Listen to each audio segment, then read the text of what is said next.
Welcome to Unfiltered, where we have conversations that don't usually make it into the boardroom or the brunch table. And today we're diving into a topic that affects over half the population, but still feels like a whisper. We're going to talk about menopause. Between us, we've coached, led, and lived through it. And yet, even we were surprised by how lonely and invisible the experience can be. This episode is raw, personal, and overdue. We're talking about what really happens to your mind, to your body, to your confidence, and why this isn't just a women's issue. It's a workplace issue. It's a leadership issue, a human one. So if you've ever felt foggy, flat, exhausted, or just not like yourself and wondered if something was wrong with you, it's not you, it's menopause. Let's talk about it. Daphna, start us off. Say, why did we choose this topic? Why are we talking about this today? Why is this important to you? Right. So, Amy, I want to start with the fact that before we hit record, we were saying something about being two middle-aged ladies, and that caught both of us in like this moment. Take a breath in. Really, is that who we are? And I guess that is who we are. And I guess it's part of our reality. And I am passionate about this topic because I had a really difficult, tough experience with menopause. I'm still in it. So still going through it and still navigating it and managing it the best way that I can. And I felt that I didn't have enough support. I think I started younger and probably a bit younger than my social group. So it wasn't anything that people were aware of. So there wasn't much being talked about it, certainly not at work, certainly not even within my family. And for women who have their entire lives up to this point, whatever point we can even talk about what is this point, but we've always held it together and taken on a whole lot of responsibility and cared for others and made sure that everything was running smoothly. And all of a sudden we hit this crisis or change, and I didn't know what to do with it. I did not know what was going on, and I didn't have enough information. So that's my story, a little bit in a nutshell. How about you, Amy? What makes it important for you? Yes, some similarities. I think that I started perimenopause, menopause symptoms earlier than other women. And yeah, didn't find enough people to talk to it about. I am still in it, like you are, right? Still looking for answers and feel like I might be disliking the symptoms of not being able to find the word that I'm looking for in the moment, not feeling like my brain is working at the 100% that I'm used to it working at. I'm finding those symptoms more challenging than, hey, I'm sweating at night. Yeah. Although disrupted sleep is a serious thing. And I also am talking to leaders that are in our same demographic age bracket, and they're talking about the effects on them. And how do I do this? And how do I still feel confident as a leader? And can I talk about this with other people at work? Kind of working on those answers, those responses that I think many of us are having. Yes. So what I'm here, you're raising two really important topics that I really want to drill down into. The one is the symptoms and what are the range of symptoms and how they impact us. And the second is who is impacted. And for me, as you say, we work with leaders, women leaders who are going through this. And at the same time, we're also working with partners of women who are going through menopause who don't know what's happened, what's changed. They know their partners are all of a sudden different. Yes. There are different requirements and dynamics in the relationships, and they don't know what to do with it. And I've had a lot of work with people from that angle, which I also think is important to realize. So when you say I'm bringing up partners, but it could be families, it could be managers, it could extend to all the circles. So who's going to want to listen? No, it's not just for women who are going through menopause. It's for everybody who knows a woman, and whether it's your mother, your sister, your romantic partner, your business partner, your manager, your team member, it's relevant to everyone. And I think maybe that also touches on a point why it's so important for me to to have this conversation with you today, Amy, is because it's relevant to everyone. Don't just make it a middle-aged woman problem. Yes, that they should go and talk about in their own little bubble. Circles. Even though that's helpful, I'm not discounting that. I think we do need those circles to talk about it. Mm-hmm.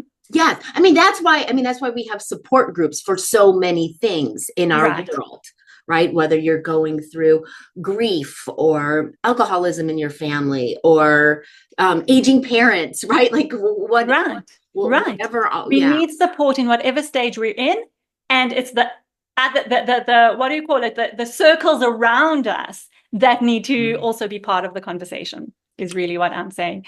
Yeah, but maybe let's dive into the symptoms. Should we look at that? Because one thing that I find fascinating in this realm, and I think that that's something I discovered and certainly didn't know, is that almost everything is a symptom of perimenopause and menopause. Yeah, there's a wide range. Yes. Exactly. I think there's those things that, I certainly, from a personal experience, and certainly in perimenopause and maybe early menopause stages, I had things that disrupted my sleep. Oh, yes. Oh, gosh. Sleepless for weeks on end until I actually realized what was going on. Mm-hmm, mm-hmm. And of course, there are so many impacts of not getting good, regular, deep sleep. And so then we get those symptoms, right? Irritability, can't think straight, right? It creates so many physiological impacts. So I think, for me, just talking about sleep is a huge one. Disturbed sleep, difficulty falling asleep, waking up early and difficulty falling back asleep. That disrupts. Bad sleep disrupts everything, as you say. I will say that I came from a place of, I used to be so proud of how I can sleep well. Nothing ever disturbed my sleep.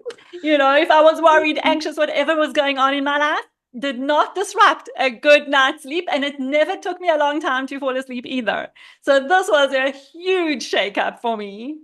I don't know about you. This was same, Daphna. So this was impacting things that we felt proud and confident about. Exactly. Right. This is my simple. When everybody would complain about how they're not sleeping well or they can't sleep, not good sleepers, and I would go like, oh, that's not a problem for me. Wow. Jokes on me now. I'm like, I can fall asleep. I can sleep in late. I can nap. I can do all the things. Yeah, and I want to so the knock-on effects of that, I think, is huge, and we can talk about that. But I actually do want to talk about some symptoms that I discovered, and certainly I was going through, that are actually directly related to menopause and perimenopause. So yes, we've heard about the hot flashes that I think a lot of us know about, the night sweats, but things like itchy skin, joint pain, watering eyes, moods up and down, a level of anxiety that I have never felt before, brain fog, forgetting things that you would normally easily remember. I don't know, I'm just speaking off the top of my head, but I know that there are even many more that I've even experienced. That I don't know if you have anything to add to this list. Yes, definitely the moods, the brain fog. And Daphna, I've had the experience in the last couple of years. I've had the privilege of leading some programs specifically for women. And it gave us an opportunity. And it was many folks that were in that mid to upper level management. So it was women about our age. And we had some chats about menopause and what really is impacting women in the workplace, from my own experience and hearing from these women, is the brain fog. I can't think of the word. Clarity of thinking. All of a sudden, you don't feel quite as sharp as you used to be. That for me was quite devastating. Where I'd have days where I know I have more sharpness to my thinking, or more clarity of thinking. And that's also something that I'm really proud of myself on in my work. And then some days it seems to have just disappeared. I think it is really tough when part of our self-image or part of our esteem or confidence in our work is about being quick thinking, being able to Exactly. Exactly. think on our feet, being Yeah. able to see the decisions that need to be made in the order, about being able to, get to the heart of the matter. What am I really seeing here? Which, of course, like all leaders rely on that. Daphna, I know when I'm in front of a group, I'm relying on that. Right. I This is also, our zone of genius, actually. yes, Hold yeah. on, and Amy, we forgot some really important symptoms as What? well, which is the whole thing around weight gain. Oh my Oh, gosh. And all of a yes. sudden, all your eating patterns and what you thought you knew just doesn't work anymore. And, you used to eat a certain way, you'd know you'd lose a couple of kilos, but then that just doesn't work. And the And that weight is adds back to the piling on. irritability. Irritability, mood swings. What And, is and this on my waistline that didn't used to be here? I And know. I And like food, energy, Daphna. energy. I like food. I don't want Oh, to come back. yes. All of a sudden, to have to restrict yourself really, really even more than, I know for some people, following a certain healthy eating plan or diet or whatever you want to call it is kind of the norm. But I know that even that changes when you hit the perimenopause and menopause, because all of a sudden it just doesn't work anymore. Everything that's worked for you in the past doesn't. And the weight piles on. And for me as well, I love food and I enjoy food. And now all of a sudden it's like, I have to watch what I'm eating. And then I also wanted to relate it to energy levels, exhaustion, Oh, yeah. absolute exhaustion, tiredness. And exercise is now, for me at least, was so much harder than Mm. what it was before. I know you're a huge athlete here. So I don't know if it's impacted you, but for me, my running pace and distance dropped significantly. Mm. Yeah, yeah, yeah. No, I'm same, same. Yeah. Yeah. So I'm hoping for anyone listening to us. I mean, first of all, if you can relate to any of this, like that it's a feeling of not being alone, validated, Yes. and hopefully raising awareness for others about what is this experience like for those that are going through it. And we Right. don't know when it's going to be done. Yeah. So Yeah. how much do we have to gear ourselves up for? Right. Where is this headed? I don't Right. know. There's been different Exactly. And I think phases of it. the uncertainty, I think you're touching on something really important here is that somehow things have changed. There are different things about us. We don't even recognize ourselves in some levels. And how long is this going to last? When am I going to just get back to my old self? Or Yeah, maybe am I not? And that is something right. actually that is also another really good point to talk about, which is for me, I think it's not about getting back to an old self. It's actually Yeah. saying, who do I want to be in this new phase of life? And starting to look at it as, yes, there's a whole lot of physical things that are changing and have changed how we see ourselves, how we interact, how we show up in the world. But maybe that's an opportunity to redefine and redesign who we are and what we want from life and be able to back ourselves even more. Yes. Yes. I get both inspired and a little bit overwhelmed listening to you say that. Frankly, right, Okay, I Daphne? get it. I I get mean, it. I do. I believe what you're saying, right? That Yes. this is an opportunity to embrace and evolve. Yes. And yeah, I mean, become even better, right? Or be able to offer something to ourselves and to those around us that we might not have previously been able to offer. I also get the overwhelm because I'm like, okay, that sounds like some acceptance work. A lot of acceptance work. I don't know, Amy. I feel it's a lot of acceptance work and it's a process. Yeah. And Yeah. it is overwhelming. Thanks Yeah. for bringing that up and for owning that because it is. And I'm sitting here saying this, but I know how hard I resisted and fought it. And it was like, I want my old self. I liked my old self. I liked the energy levels that I had and all of that, the body, the moods, the whatever. I don't Mm-hmm. want anything new, but you're right. You're right. I think we have to highlight that very, very meaningfully because it's important. Yeah, because we want to do it in an authentic way. That's And what we I'm, wanted. That's what we yeah, created this conversation. and I'm personally struggling with it, right? Having known myself as someone who's fast thinking and able to think on my feet, like when I'm not feeling like that in moments, how do I still have power and presence in those Mm. moments. Mm. And maybe this is a nice segue into something else I know we want to talk about is how do we talk about it and what are the benefits of doing Yeah. so? Because I feel like in moments where I've been able to say something about what's going on with me in a way that feels comfortable and authentic and a bit scary. I mean, I guess there's some discomfort, like, okay, I'm going to say something I've never said to a person before, but I still feel comfortable in my skin Yes, saying it exactly. about myself. And when we open up and share about something that's happening to us, and share, oh, I can't think of the word that I'm trying to think of in the moment. This is a new phenomenon for me. This is something that's come on in menopause. I don't love it, but this is what I've said to some folks, but we've always said that communication is two-way responsibility. So you're going to help me think of this word I'm trying to think of in this moment. Nice. I like how you phrase it, and I love the openness that you've adopted here because I don't think that's easy at all. And I am thinking of, how much safety is there to, and I think maybe that's for everyone listening to think for a minute, how much safety is there for you in your environment to really open that up? Because if we can open it up and say, this is what I'm going through, we can get a lot of support. And at the same time, we might get some backlash as well.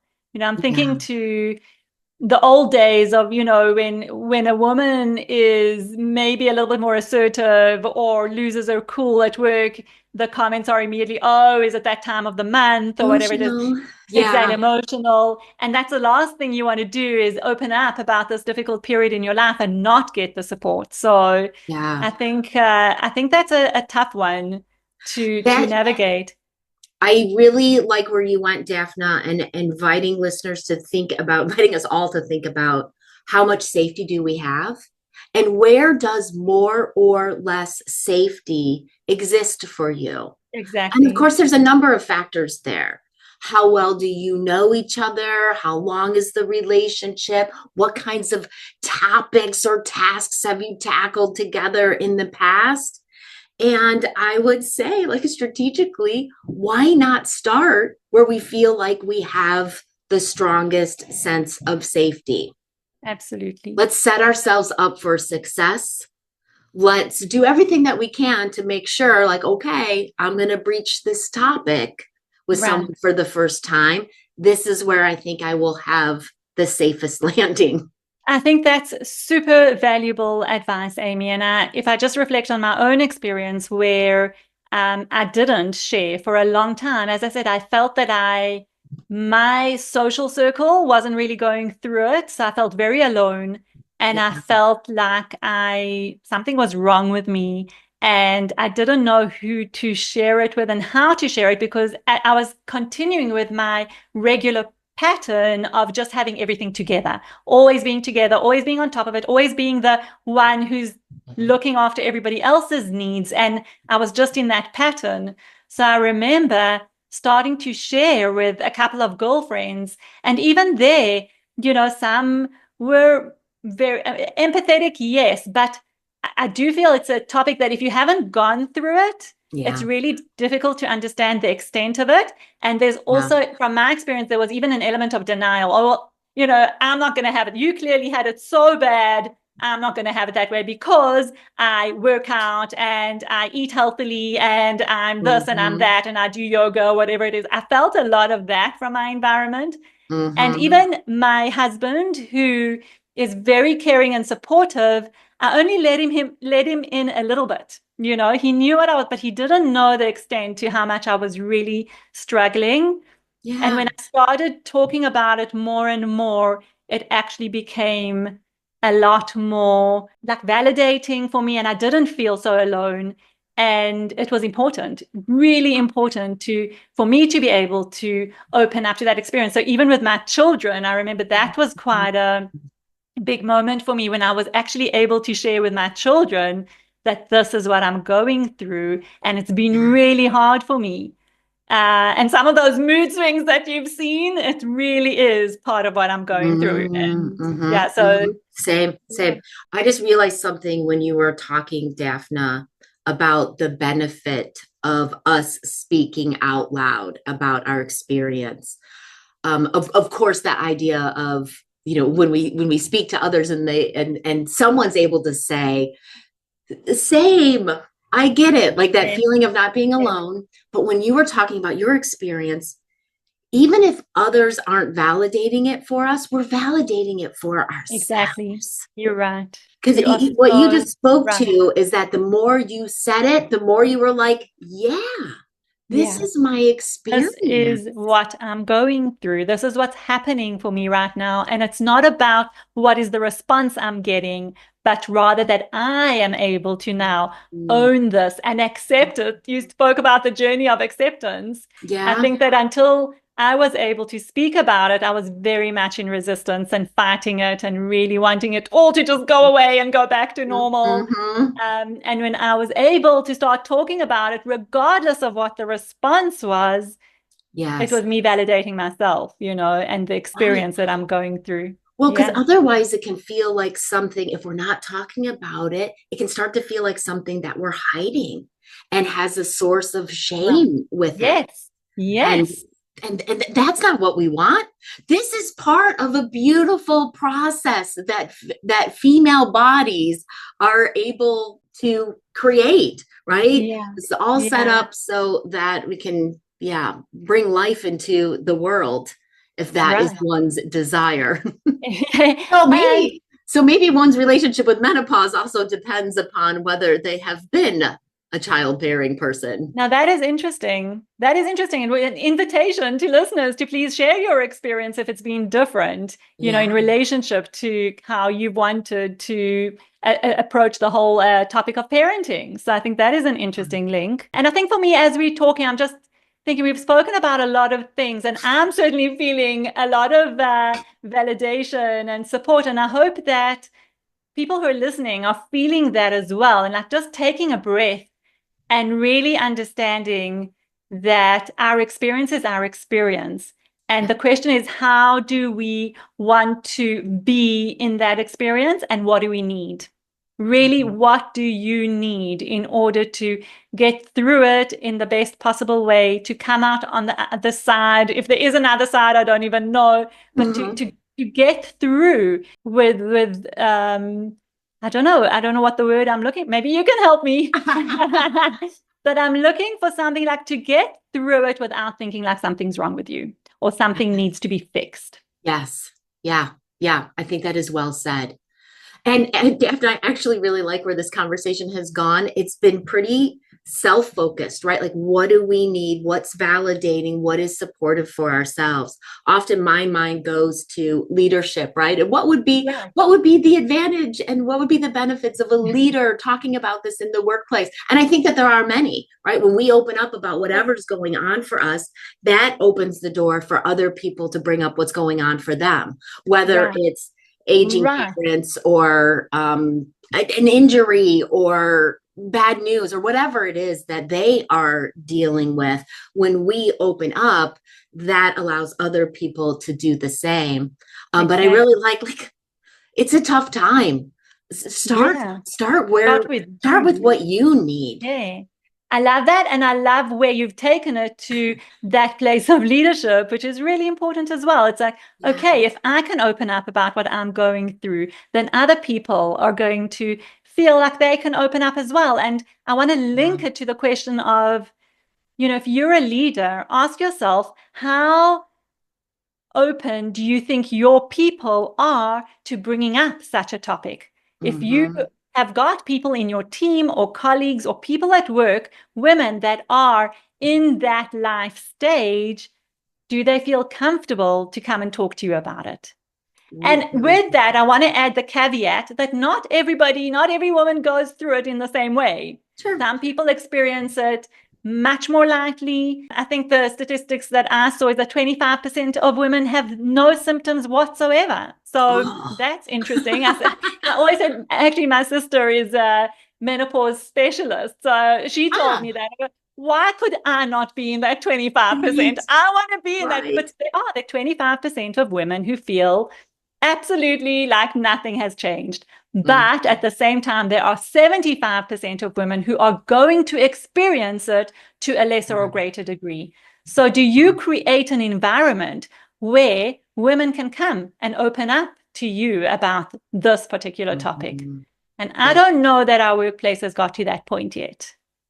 yeah, I think that's a great question. I think it's a challenging question for most leaders. And I know that if I'm going to open up in a work setting, I need to lean into that idea that I'm creating a space for others to open up, right? And leaders need to go first because we Yeah. might feel like, oh, I don't want to share my stuff, or like young people or men are not going to want to hear about this. But if we can, find that comfortable way to open the door. I was struggling with finding my word there earlier. Yes. This is Or I'm something not that's thinking going on so for clearly me. today, or I'm exhausted. I've had such a bad night's sleep. And yeah, just to be able to have empathy for that and say, okay, tomorrow is another day. It's not forever, and it doesn't mean that something's wrong. Yeah. Tomorrow is Yeah. another day. And the first time we step into the pool, if we act like it's okay to talk about menopause, that Right. then those around us might get the message that it's okay to talk about XYZ thing that is Exactly. spinning in their head. And exactly. And it's not like, okay, if you talk about menopause, I'll talk about menopause. It's actually, as a leader, if you're not going through menopause, bring something else that you're struggling with. Talk about that. But I Yeah. know that's a very difficult, as we talk about and we say, what is the ideal? That's a very difficult space for people to just jump into. So what would maybe dipping your toe look like? Ooh. Yeah. I really liked what you just said, Daphna. Listen, team, I might not be on the top of my game today. I've had a bad night's sleep, right? I Right. know we all have things that can impact our sleep. For me, some menopause symptoms last night, temperature was off, but whatever's real for Exactly. folks, Okay. right? I know an opening for me has been, oh, I couldn't think of the word that I wanted to Hmm. in the moment. Hmm. Hmm. This is an unfortunate symptom of menopause. And then I go into my joke Exactly. about the two-way communication. Yeah, I love that. And the truth is that that is something people can really relate to because it can be menopause, it can be other things as well. So, yeah, we can all relate to not being able to come up with a word when we want it. So, I love that. That's a great example. Yeah. Mm. Daphna, do we leave the listeners with the challenge there of Yes, how do you authentically dip your toe into the exactly. pool and talk about a non-mainstream conversation or something real that's going on for you that might open up the door for others to share or not, but it's still validating and normalizing for Exactly. you. I think that is a great challenge and a great invitation to do it in the way that feels safe for you. As you said earlier, Amy, find the person, start with the person that feels the safest. Well, you don't go and start with your most EQ zero person that you know. Go to someone that's maybe you haven't shared with before, but that still feels safe and supportive and someone that you could open up to. And I think that's a great challenge for our listeners. Excellent, Daphna. So why don't we wrap up our chat Yeah, here? Thank you awesome. for joining us for this chat and this experiment. Yeah, Amy, I've had fun. I don't know how you felt, but it was a great conversation and very connecting for us. So I Agreed. would love to, since this was an experiment, if anybody out there has enjoyed, got value, what did it mean for them, this conversation, please do share with us. We would like to do more of these on more topics that are perhaps not so mainstream at work or in our social circles. And yeah, keep tuned. Exactly. Thank you, Daphna. Thank you for listening.